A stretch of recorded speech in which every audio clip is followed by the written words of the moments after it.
If there are no specials, tonight Brother Isaac Wilson is going to be with us this evening. He's going to be delivering the evening message in place of me. I had heard he had been called to preach a while back. I haven't had the opportunity to hear him preach yet, though. The other day when I went out there to visit at West Bauxite to see what they were doing on Wednesday nights, I got to stir up a conversation with him and was reminded that he is called to preach and looking for opportunities. So I said, you know what, that's kind of what the youth nights were originally for, is for youth and those that were looking for opportunities to preach. And so I said, you know what, why not? Talk to Brother Donnie, and here we are today. So this evening he's going to be opening up the Word, bring us the message that God's laid on his heart. I'm thoroughly looking forward to the opportunity. I know he said he had accepted the call to preach around 5-6 years ago and has been doing so since. But now, Brother Isaac, I'll hand the service over to you, and looking forward to it.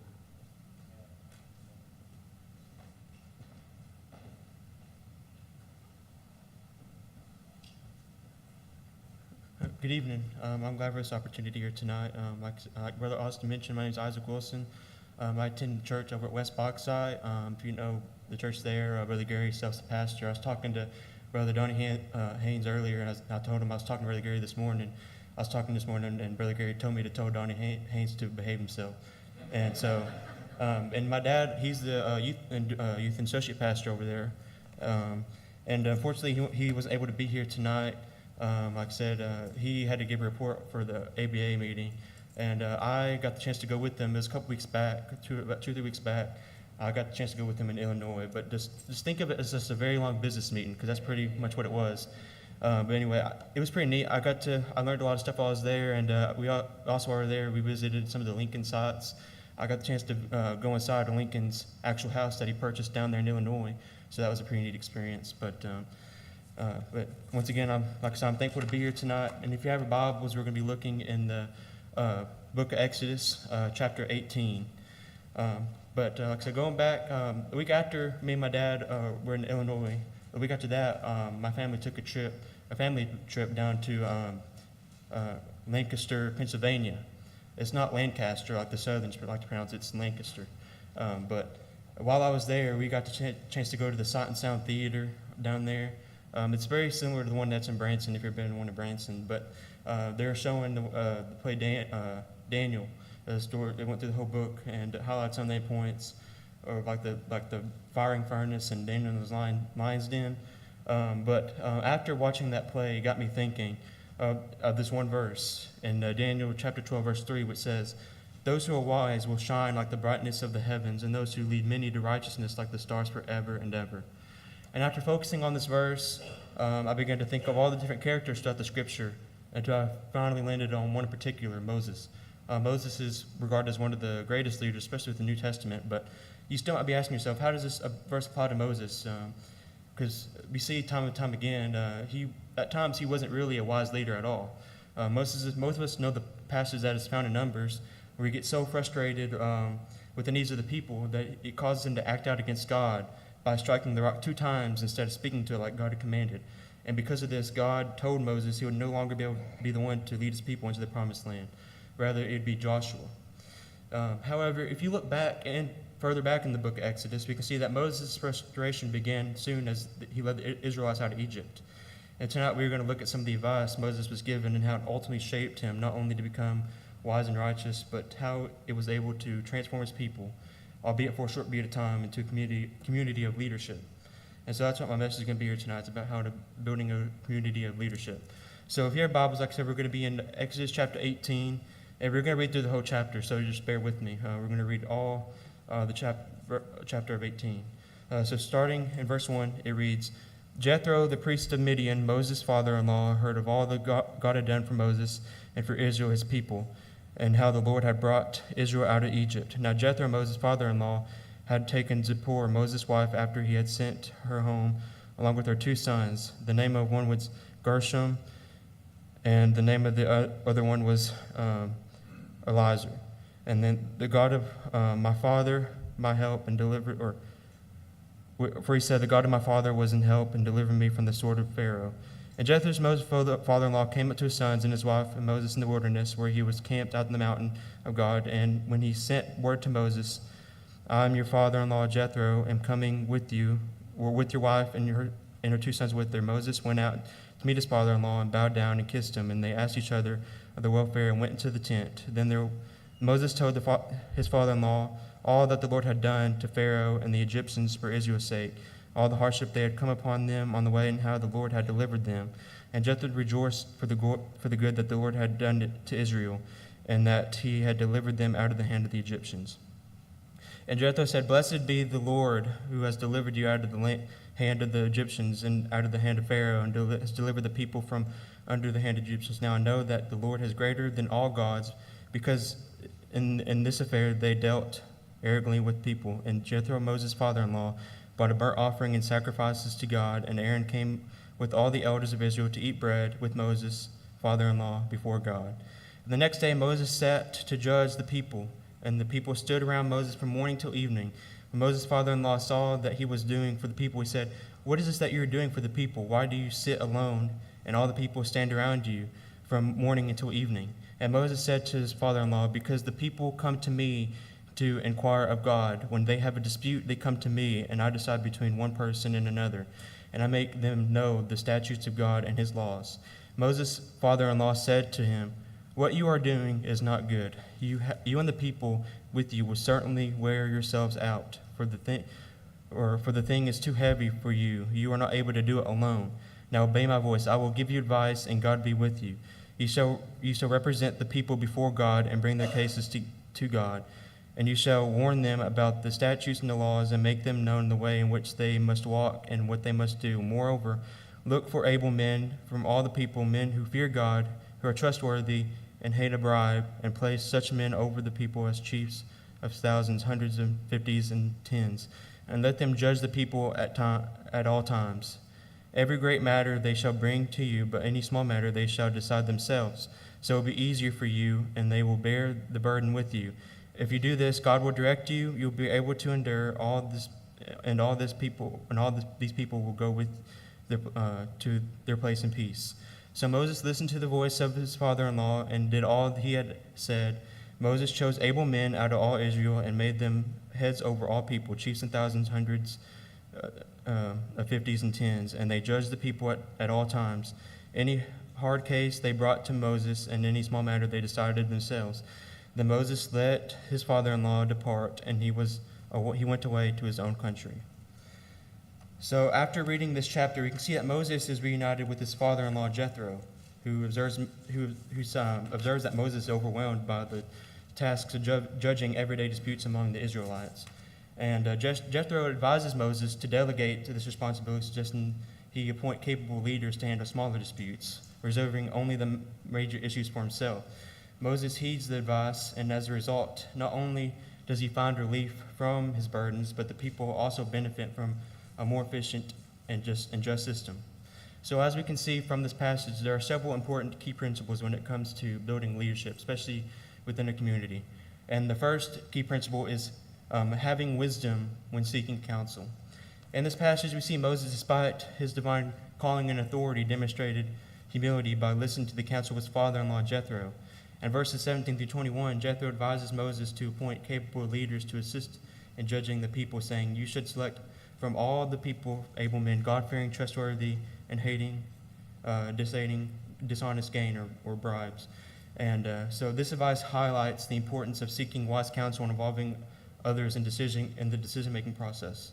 And leaders who seek counsel demonstrate humility, acknowledge their limitations, and benefit from diverse perspectives, ultimately making more informed and inclusive decisions that foster unity and trust within the community. And the second key principle I want to point out is knowing the importance of delegation. So as we can see from verses 13 through 23, Moses was overwhelmed by judging every single dispute among the Israelites. Jethro's counsel to delegate this responsibility to capable leaders echoes throughout the leadership principles today. Delegation is not only merely about sharing tasks, but about empowering others to contribute meaningfully. By entrusting responsibilities to competent individuals, leaders cultivate a sense of ownership, foster skills of development, and they ensure efficiency and operations. And this approach enables leaders to focus on strategic matters while nurturing a culture of collaboration and empowerment within their community. And the third key principle found in this passage is prioritizing spiritual matters. So in verses 19 through 23, Jethro advises Moses to teach people's God's decrees and laws, ensuring that that spiritual guidance remains central in leadership. Prioritizing spiritual matters involves grounding decisions and actions in faith-based principles and values. Leaders who prioritize spiritual growth ultimately create environments where individuals deepen their relationship with God, fostering a community that thrives spiritually and morally. This emphasis on spiritual well-being ensures that leadership is not solely focused on temporal concerns, but aligns with God's purpose and guidance for his people. And the last key point I want to talk about is knowing the difference between justice and fairness. Verse 21 emphasizes the criteria for selecting leaders. Jethro says, "But select capable men from all people, men who fear God, trustworthy men who hate dishonest game or bribes." And Moses' implementation of this principle ensured that justice was upheld according to God's law, while fairness was maintained in interpersonal dealings. Leaders today must uphold their principles of justice, fair treatment based on God's standards, while demonstrating fairness, equitable treatment that respects individual dignity and circumstances. This balanced approach fosters a community where righteousness and compassion coexist, promoting unity and mutual respect among members of a community.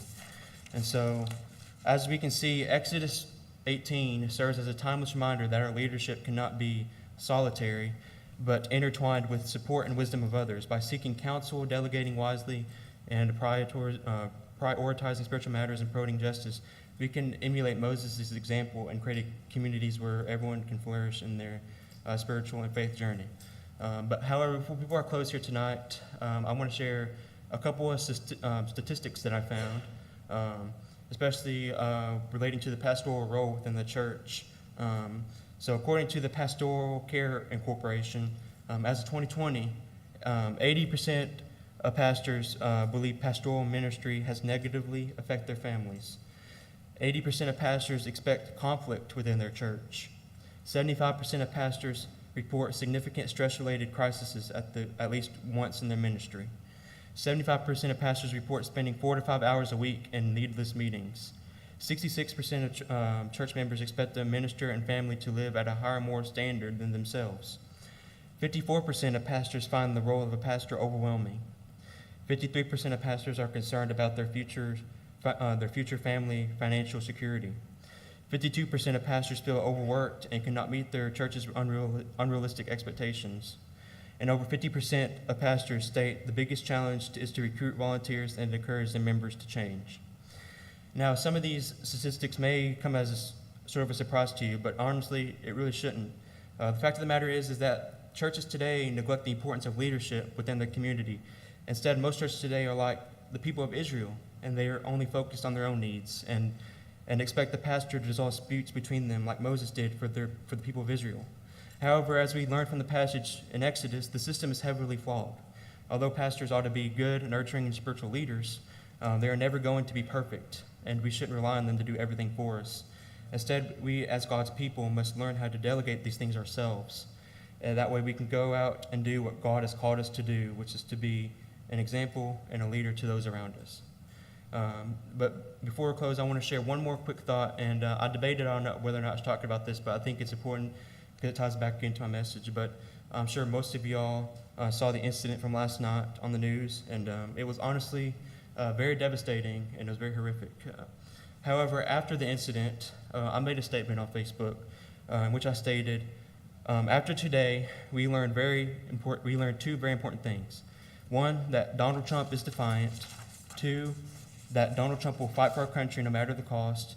And God saved Donald Trump today for a reason. Now, it doesn't matter if you agree with the statement or not. However, I want to focus on my first statement, which is that I said that Donald Trump is defiant. Now, whenever most people think of the word defiant, they often think of it as in a negative way. As the word means, or it means someone who challenges, or refers to someone who challenges authority. However, there are two types of defiant people. and there are two types of authority. There are those who defy the authority of God, and there are those who defy the authority of the world. Which one do you think God has called us to do? Well, according to the scriptures, as Christians, we are called not to be part of the world around us. Instead, we are called to recognize God's authority over our lives and understand his justice and judgment over those who disobey him. And one of my favorite passages found in the Bible reminds us of this, and it is Isaiah. It's found in Isaiah chapter 55, and it's verses 8 and 9. And it says, "For my thoughts are not your thoughts, neither are your ways my ways, declares the Lord. As the heavens are higher than the earth, so are my ways higher than your ways, and my thoughts than your thoughts." Ultimately, it is these two key principles in which the foundation of leadership is built. Without God's authority, there would be no need for leadership within our lives. Our job is not to question or defy God's commands, but rather it is to seek justice for those around us, seek kindness for those around us, and to walk humbly underneath his authority. We can see this even as we go further back in Exodus, as Moses was brought forth before Pharaoh. Time again, Moses kept asking Pharaoh to let God's people go, and each time Pharaoh refused, defying the authority of God. It wasn't until later, when his son was killed, until Pharaoh decided to let the people go. But then again, he later changed his mind, and once again, he defied God's authority over his life. So as we close here tonight, I want to ask one single question. Which area does your church struggle with the most when it comes to building leadership? I know that can be a very difficult question to answer, especially because each church has their own areas of weaknesses. But it's my prayer here tonight that not only this church, but churches all around us and all around this community would evaluate themselves. That way they could come together and focus on the leading tasks that God has called them to do. So as we have a moment in invitation, I'll ask the musicians if they would come forward. It is my prayer that you would reflect on this message. And if there's anyone else here tonight that needs to make a decision, whether it's for salvation or maybe God may be calling you to be a leader within the ministry, whatever the decision may be, I just pray that you would make this decision here tonight before it's everlasting too late, as we stand and as we sing.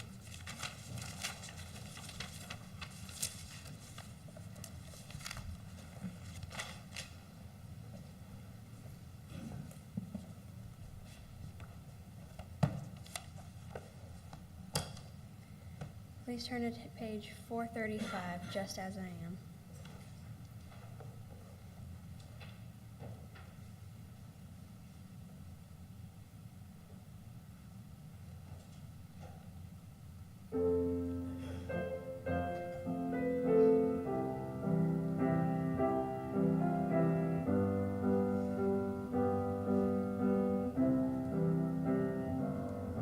Just as I am without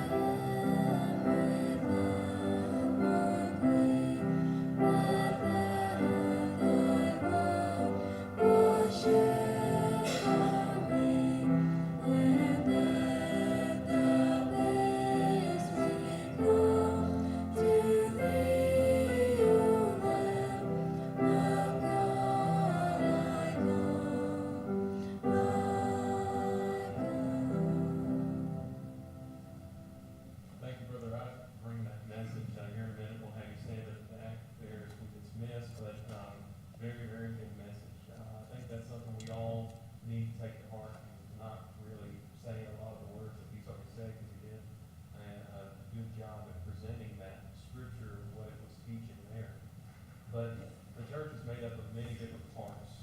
We all have different roles that we can play that God has specifically gifted us to do. The question is, are we willing to do it, think it, pick it up and go with it, and glorify God with it? Do we have any words for